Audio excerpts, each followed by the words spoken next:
So for this next video, man, we have 10 million megalithic ruins found in the jungle. Now, I don't know if that means 10 million year old.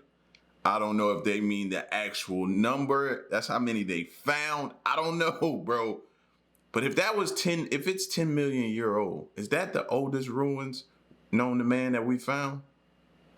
I don't know. So many questions for this video, bro. Hope they cleared up. So we're going to get into this video, man. If you're new, you know what to do. Hit that subscribe button. Join the fam. Let's check it out.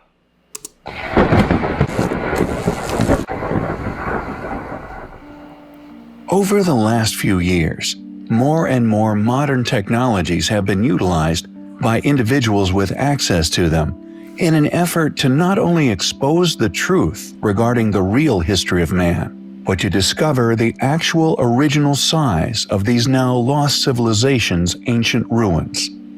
Many sites have been laid to waste, not only by future settlements and tomb robbers, but by Mother Nature herself. Many of these most impressive sites having endured eons of erosion after being mysteriously abandoned, exposed to the elements. Yet there exists a number of these sites which have been somewhat protected from these forces.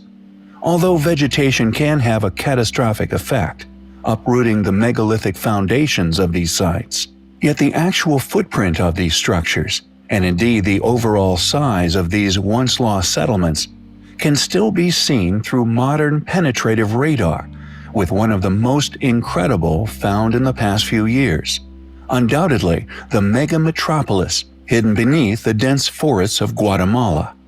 Although some clearings dotted within this landscape have been spared, somehow avoiding the suffocation of trees, it has been discovered that these sites, long argued as separate sites of habitation, were, in reality, once part of the same gigantic city, one of unimaginable size and complexity, that was unquestionably home to not mere thousands, but was in fact a settlement that was home to more than 10 million. Yet although this reality is a compelling, supportive fact regarding... Like, you don't even think about that number of people when you talk about early civilizations. I don't know why I always felt like those numbers, you just don't think those numbers are even fathomable. 10 million? That's insane. But then, to take it a step further, when you start thinking about the pyramids and the amount of work and the amount of people it should have taken to build something like that up, then that number 10 million start making a little bit more sense. Regarding our own beliefs, in regards to a far greater, now hidden, and widely ignored history of mankind, there are still features of this ancient site that is still attempted to be ignored, overlooked, and hopefully concealed from the majority of the world's population, ultimately avoiding them questioning the true reality of what they have been taught, and the possible truth regarding our history, which these sites could provide to all those who gaze upon them. Although these particular megalithic blocks somehow stood on their heads, have been explored and exposed for nearly 100 years, with many photographic expeditions having been made to these sites, it has now been proven that these megalithic blocks were not merely signposts made of stones in situ, but were clearly stones cut and once transported to their current location, and were actually strategically placed within one huge mega-settlement. This fact is attempted to be stifled, avoiding individuals questioning how, if indeed they were transported and cut by our more recent ancestors, the Mayans, how they actually accomplished this feat when they clearly required now lost techniques and technologies, as although they were far... Me, from the outside looking in, I'm thinking, first thing I think when I look at something like this, I'm like, all right, what machine did they use? Because look at all the little intricate details and different things like that. But no, like, what type of machinery were they using back then? Far more primitive, technologically speaking, to the modern man, with us only accomplishing such abilities within the last century, all thanks to modern technology. Right. This is clearly an identifying feature, which exposes the true capabilities of the builders of this enormous city, and the fact that although academics would like to argue that it was merely a Mayan settlement, it possesses, like so many other astonishing sites on Earth, as yet unexplained enigmas, which not only fly in the face of this explanation for their origins, but actually suggest that they were merely re-inhabited by the Mayans, allowing archaeologists to point the finger at such a group due to their archaeological fingerprint having been left at the location. Sites which were in fact built by a now lost, yet once highly capable ancient civilization, that due to their immense age has now been lost to history, like so many of their ancient settlements, lost to the sands of time, with only the foundation of which now survive, thankfully exposed by modern technologies. Who were these ancient people? How, or indeed why, did they move and cut such enormous, enigmatic ancient megaliths within this enormous, now lost city? It is a place which we find highly compelling. Who built the Borobudur, one of the largest yet most infrequently academically shared Buddhist monuments in the world? Supposedly built within the 8th century AD, it ranks as one of the greatest archaeological sites of Asia, if not the world. We have on many occasions covered seemingly unexplainable, enormous ancient monuments and ruins that we feel are attributed to a more modern inhabitant, who, according to the same academic study, were undoubtedly severely lacking the capability to complete such builds. In other words, we believe that due to the inexplicable nature of their construction, and indeed often the scale of the stonework involved in these sites, they were instead seen as an advantageous place to re-inhabit. In doing so, these piggyback cultures created their own illusions of power, obviously claiming they built such awe-inspiring, intimidating structures would have immediately put any native adversary or any invading party on the back foot. A daunting task for any of our ancestors, merely armed with swords and catapults, to have invaded. Sites such as the Great Pyramids, Sacsayhuaman, Kulap, or any other incredibly well-constructed ancient fortress or structure would have provided a superior level of security, a ready-built sanctuary, allowing their people to flourish and, in turn, giving our modern academia a culprit to pin the constructions to. Additionally, the religious idols, the artistically illustrated belief systems, and any leftover technologies would have been adopted by these people. Thus, we strongly suspect that religions such as Buddhism was in fact left to us by a highly advanced lost civilization, translated and embraced by our more modern ancestors.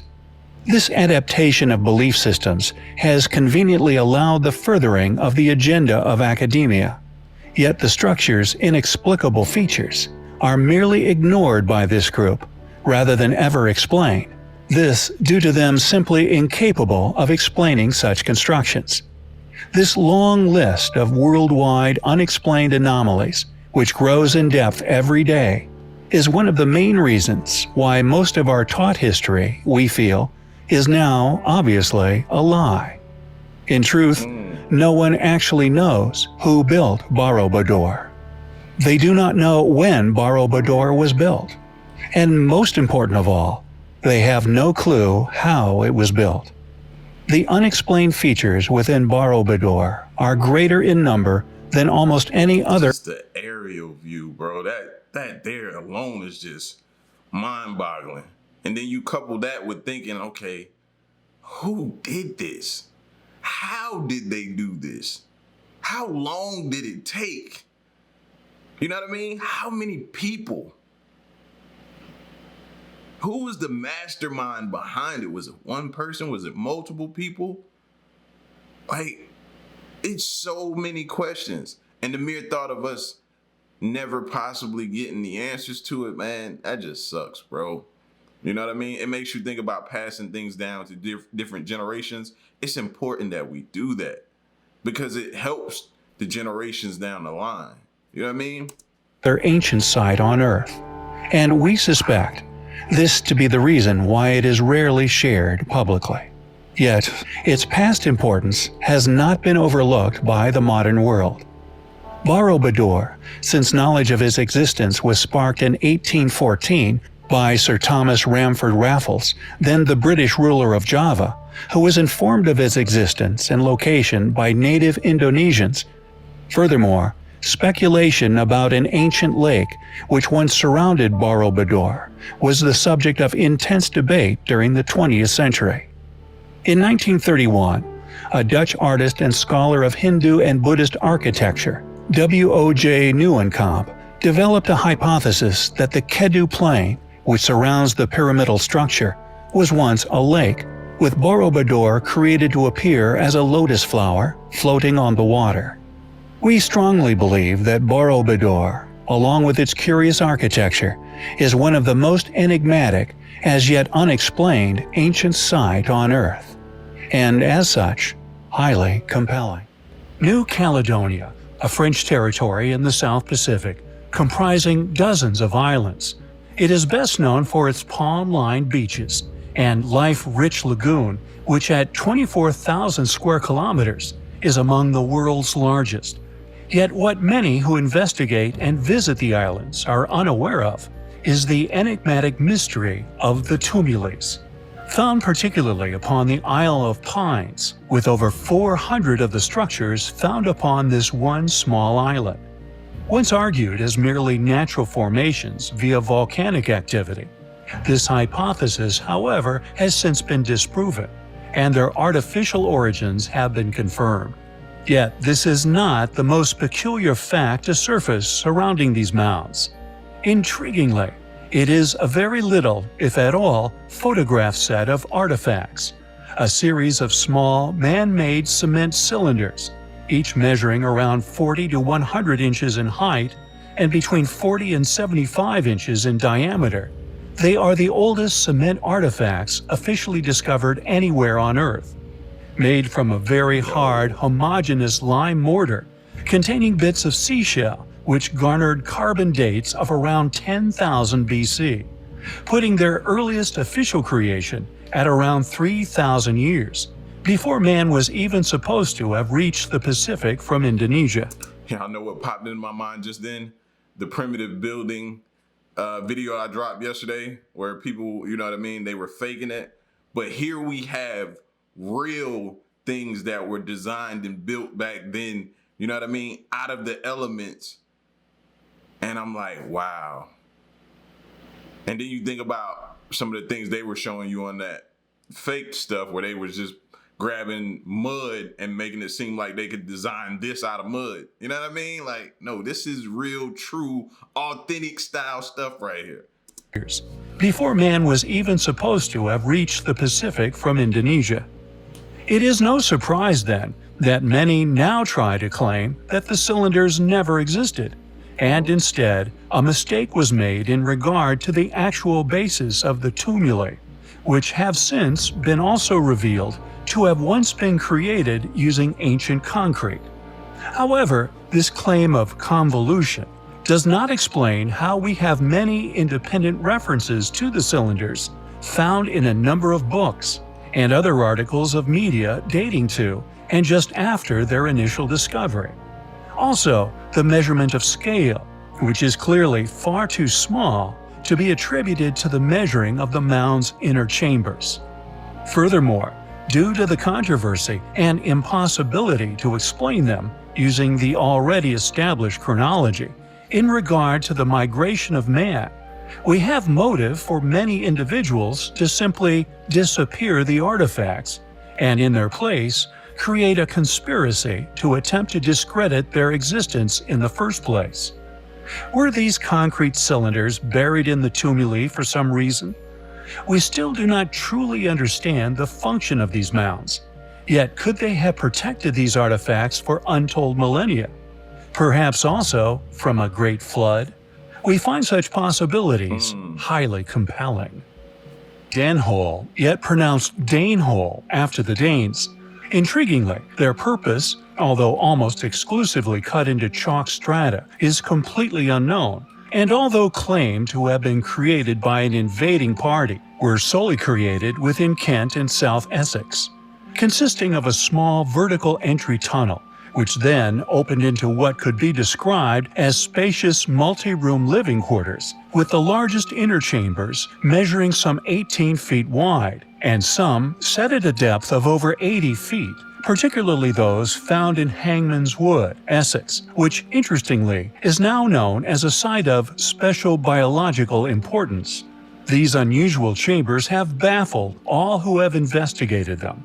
Undeniably dating prior to the documentation of history in England, cut into an unusually hard variety of chalk, all of which showing no deer horn, metal or flint tool marks, or any of the stone cutting, and many individuals who have investigated the inner chambers have concluded that the Dane holes must have been cut into individual cube blocks and then somehow extracted from the chambers. How this was achieved, however, is yet another mystery.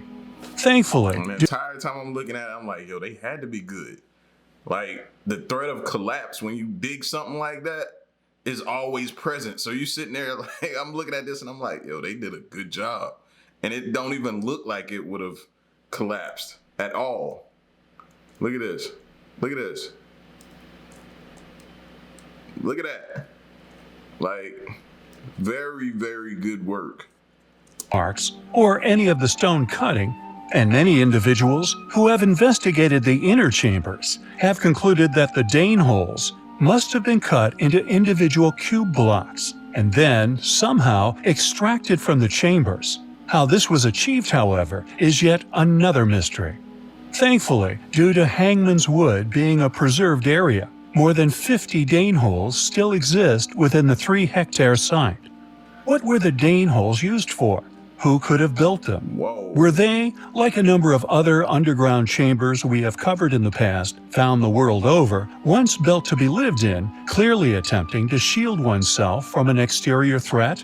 If so, why? Were ancient peoples in the UK also attempting to hide from something? An initial investigation of the Dane holes was undertaken in the 1800s, with almost nothing regarding the investigation into their origins having been undertaken since. Although, fortunately, they are now receiving independently funded attention, the results of which will be available soon. We will, of course, keep you posted. Who dug the Dane holes? What were they used for? We find said questions. You find any hole like that in this day and time, my first thought is drugs. They tunneling drugs through. They getting them through. That's the way they getting them in here. Highly compelling.